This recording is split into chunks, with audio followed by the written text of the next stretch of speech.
রহিম ছিল এক গরিব কৃষক। তার বাবা মারা যাওয়ার পর ছোট্ট একটুকু জমি রেখে যান। সেই জমিতে কিছুই ভালো হতো না।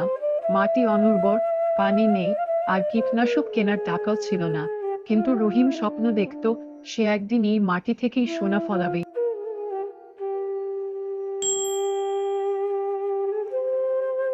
কাছে তো তেমন টাকা পয়সাও নাই, কিন্তু কি করার, সবাই না খেয়ে বসে আছে।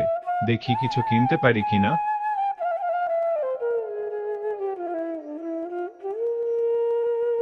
হায় রাম, সবজির এত দাম, এখন কিভাবে আমি এগুলো কিনবো? সে একদিন বাজারে যায়, কিন্তু তার কাছে টাকা না থাকায় সবজির দাম শুনে চলে আসতেছিল। তখন তার সাথে কৃষি বিশেষজ্ঞ একজনের সাথে পরিচয় হয়। তখন সেই কৃষি বিশেষজ্ঞ তার কাছে তার এই অবস্থার কথা জানতে চাইলে সে বলে, কি আর বলবো স্যার, বাবা মারা যাওয়ার আগে আমার জন্য একটু জমি রেখে যায়, কিন্তু সেই জমিতে সার জল না দিতে পারায় জমিতে ফসল হয় না। আসলে আমি খুব গরিব, তো তাই। তখন সেই কৃষি বিশেষজ্ঞ তাকে জৈব সার সম্পর্কে বলে। তারপর রহিম তাকে ধন্যবাদ দিয়ে বাড়িতে চলে আসে।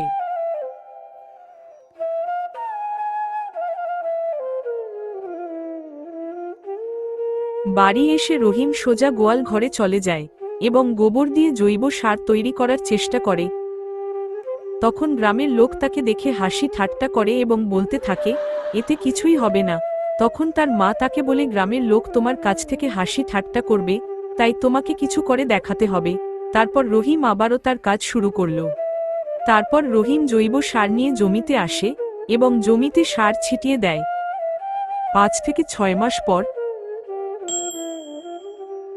তার জমিতে ফুটল তসতসে সবজি, তসতসে টমেটো, বেগুন, বাঁধাকপি ইত্যাদি। তারপর সে হাতজোড় করে ঈশ্বরের কাছে প্রার্থনা করল এবং ঈশ্বরকে ধন্যবাদ জানালো।